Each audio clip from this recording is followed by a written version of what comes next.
Morning and welcome back to another video, and today we are going to be talking about giant pythons in One Piece. Let's go. Okay, so giant pythons in One Piece. There have only been, I believe, 2 that have been shown in One Piece, and that was in chapter 255 of One Piece, or the episode 168 of the actual anime. Now this was showcased to be living in the Skypiea arc, and this giant python was able to, and this giant python was able to actually just digest most of the ruins in Skypiea. This thing is insanely huge and it can definitely kill you.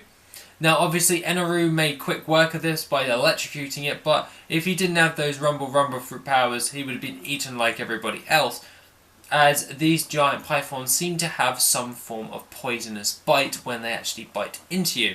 The Shandorians actually worship these giant pythons as a god and assumed that they thought that there was only a few even still alive to this day, mainly for the fact of there was so few of them around and because of their large size. And the only living giant python left at the moment that we've seen is Nola, and she is a massive giant python.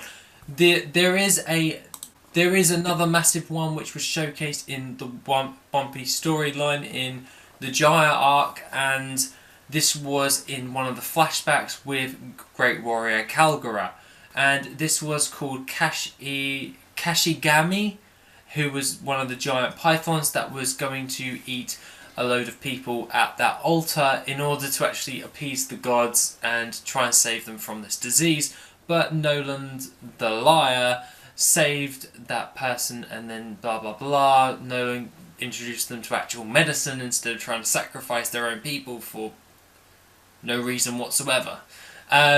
These snakes are treated as gods by the Shandorians, and as such, to be honest, if a giant freaking python is around and the only way to appease it is to kill one person, I'm okay with that as long as it's not me. But that being the case, guys, that is a quick summarization of the Jaya Pythons. I'm going to call it a Jaya Python instead of a giant python, because Jaya, that is the only time I've ever seen a giant python, so I'm going to call them Jaya Pythons. That being the case, guys, have a lovely rest of the day, and I shall see you in the next video tomorrow. Bye bye.